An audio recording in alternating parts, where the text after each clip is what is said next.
Jefferson County Court at Law number 2 is now in session. The court is in session, actually in 3 cases. Cause number M333072 and cause number 23 CCCR 1966 and cause number 23 CCCR 1967. All 3 cases are styled the state of Texas versus Charles Jason Kramer or Charles J. Kramer. Mr. Kramer is present in court. Mr. Kramer has previously filed a waiver of counsel for purposes of entering a guilty plea or proceeding a trial. In this waiver, Mr. Kramer states that he understands that he has a right to have an attorney. However, he's voluntarily and intelligently waiving his right to an attorney in the pending cases against him. Let's see it in cause number M333072. That's the only one we have. Okay. And they have in that particular case, I have a motion, it's titled Defendant's Motion to Dismiss.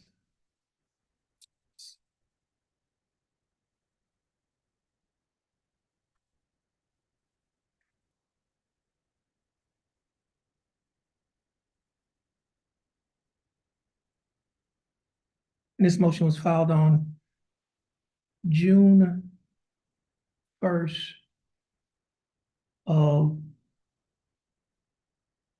2023.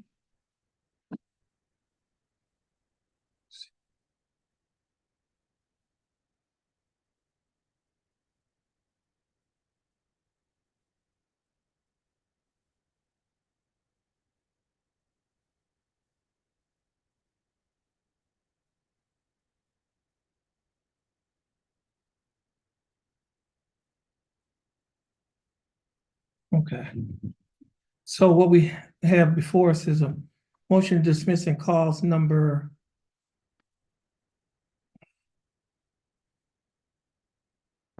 M333072. And Mr. Kramer is pro se, meaning that he's representing himself. And Mr. Kramer was also previous to today's date, he was given his a Faretto warning, where the court went over to determine whether or not he wanted to represent himself. Is that correct, Mr. Kramer? Yes, Your Honor. Okay. Now, Ms. Kramer, you are the movement, which means that you filed this motion. Yeah, I see here you have a couple of things in this motion. Now, would you like to just have a brief opening as to this motion? Yes, sir. Your Honor, Kane Duga, the dog catcher, his failure to properly perform his job duties in pursuant with Texas Health and Safety Code 823.004 and his subsequent threats to execute our dog are a blatant violation of Texas statutes. And Kane Duga's failure to scan my dog to determine that he had a microchip and placed him in dog jail for 12 days, and it directly resulted in 1,000% increase in the amount of fine to get my dog back. Now, just for the record, this is a case that was appealed from a let's see, Port Nature's Municipal Court. Is that correct? Yes, Okay, so either you had a trial in Port Nature's Municipal Court, you were found guilty, and you filed an appeal, yes, sir. and the appeal came to this court. Yes, sir. Okay, so you get what we call a trial de novo, a whole new trial. So it's just like we starting back from scratch. Okay, Yes. now, did you have anything else to say? Yes, sir. My daughter was, at the time I had found out my wife was having an affair, and I filed for divorce. My wife had taken my daughter to this guy's house. And I basically spent my entire life savings on hiring Jolie Shipley to represent me in my court, so I didn't have money to get the dog back once I finally got my daughter back home. And she finally came home and they wouldn't give me her dog back. Okay, That lead up to it. okay, now State, you have anything you'd like to say? Yes, Your Honor. And this is opening or just everything? Just, I guess, just an opening. I was just reading his motion, Okay. but go ahead. Briefly, Your Honor, we're just here, the state is here just to argue the motion to dismiss on M 33072. That's the resistance. So Right, anything regarding the dog, and unfortunately, I feel for the defendant regarding the dog. However, those are things that are not to be included in this motion. Those are under two different cause numbers, and I don't think the defendant understands that. However, we're here to just argue the dismissal. The state is given a right to dismiss under Article 32.02 of the Code of Criminal Procedure. We have the right to dismiss, request a dismissal with approval of the court. And the defense doesn't have just an inherent right to dismiss. With that being said, I think the defendant has chosen an avenue an incorrect avenue. This is a matter that can come out in trial if there is a sufficiency of evidence or lack thereof, something that either you can hear or the jury can determine, or even motion to suppress. This is not the correct form, not a motion to dismiss. So we're asking you to deny this motion after careful consideration and set this for trial. okay. Yes, Mr. Kramer? There's plenty of evidence that shows that I didn't resist her. The officer almost smashed my daughter with my front door, and Now, let me do this. I don't mean to interrupt you, Mr. Kramer. But this is not a evidentiary hearing, which means that you put on evidence to disprove the allegations that the state has made. Okay, we have a trial for that setting. Now we have a person can file a motion for what is called pretrial hearings. Okay. Let's see, 28.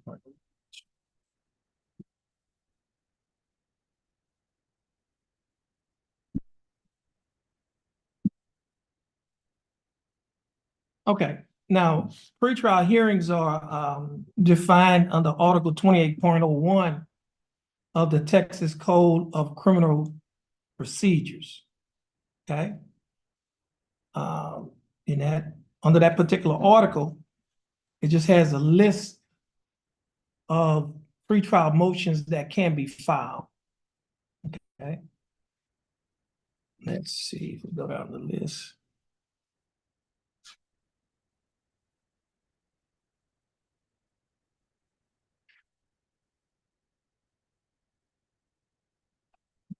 And obviously, and so I think, and not only that, but basically what you are saying in your motion, you're talking about one of the other cases. You have three cases.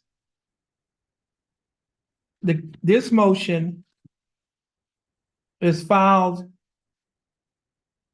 in cause number M333072, which is a resisting arrest, search, or transportation case. And then your other two cases are violation of city ordinances. And I think when you mentioned throughout this motion, you mentioned the dog catcher.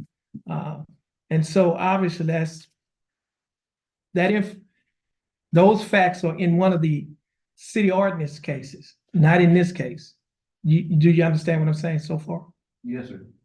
And so, and this is the only case, cause number M333072, that you filed this motion in.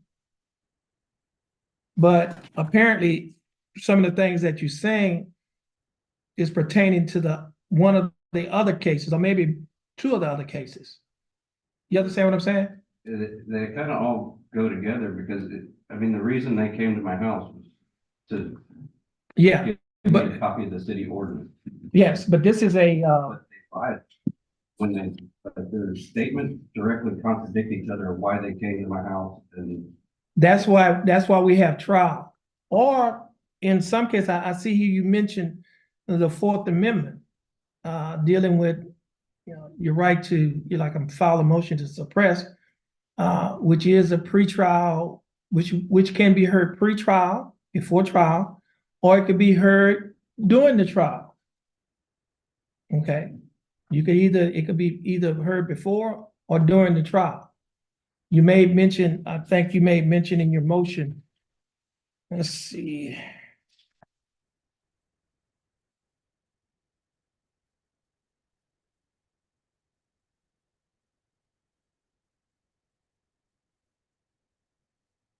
It says the Eighth Amendment and the Fourth. There it is.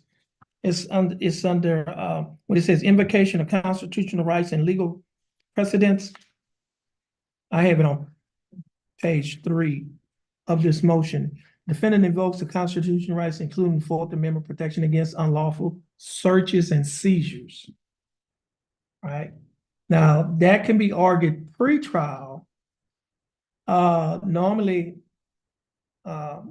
if you're arguing that pre-trial, you can present evidence in the form of testimony.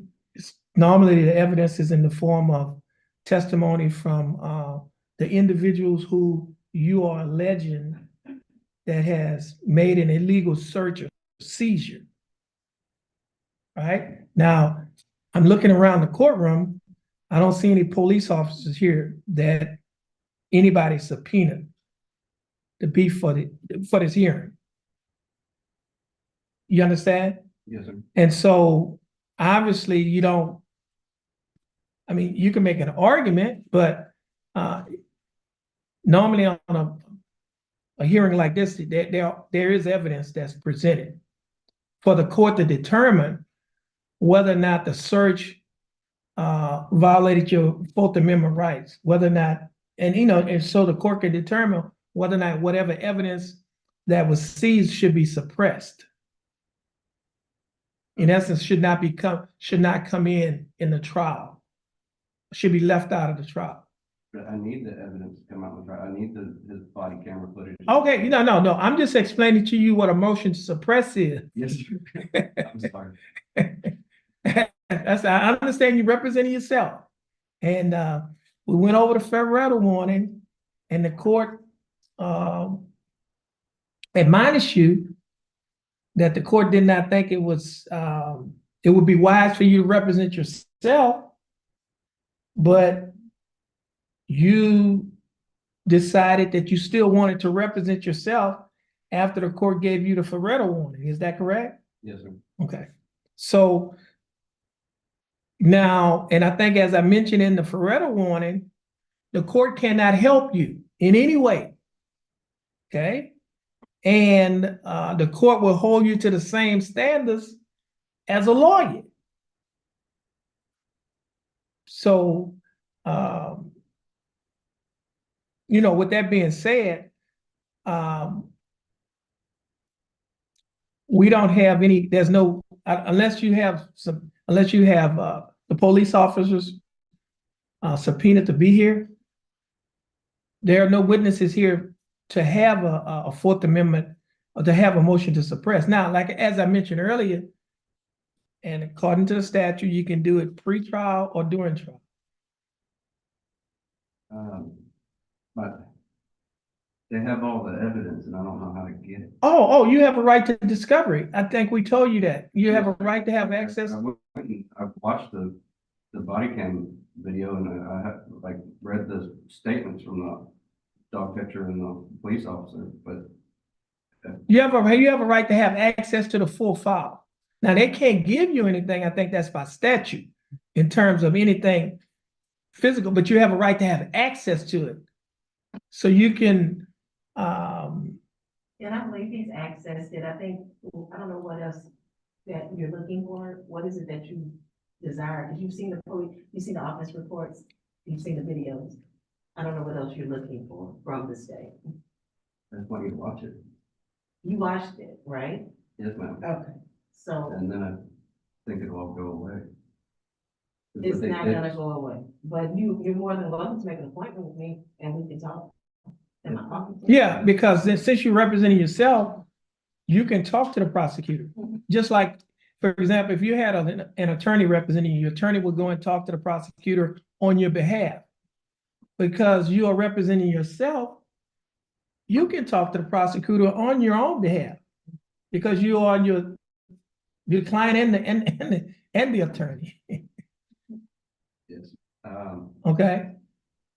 So we'll make an appointment. Yeah, I'll make an appointment. So I guess what we'll do,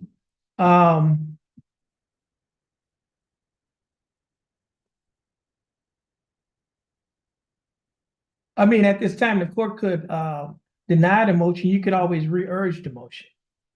Bring it back up. Okay.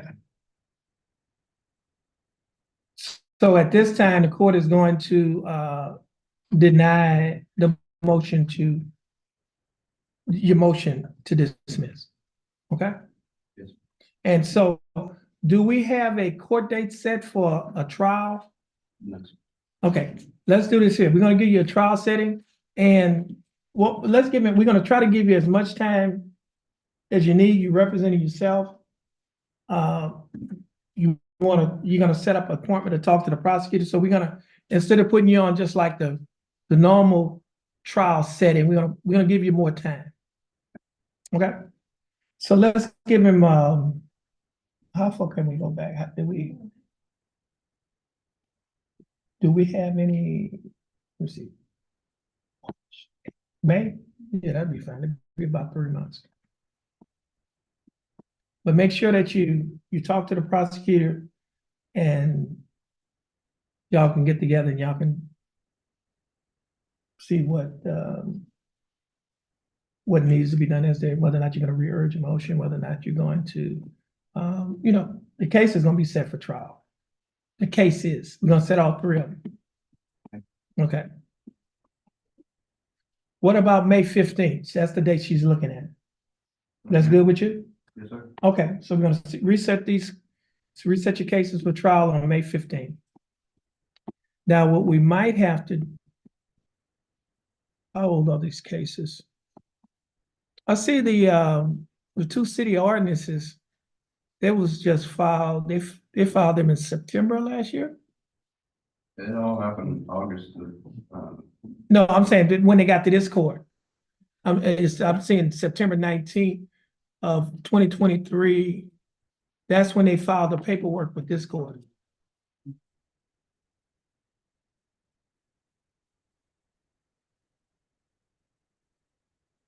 Okay.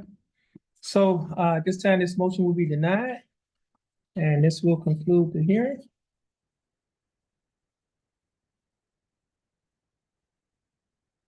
This will conclude the hearing in County Court at Law number 2, Jefferson County, Texas. Judge Terrence Holmes presiding.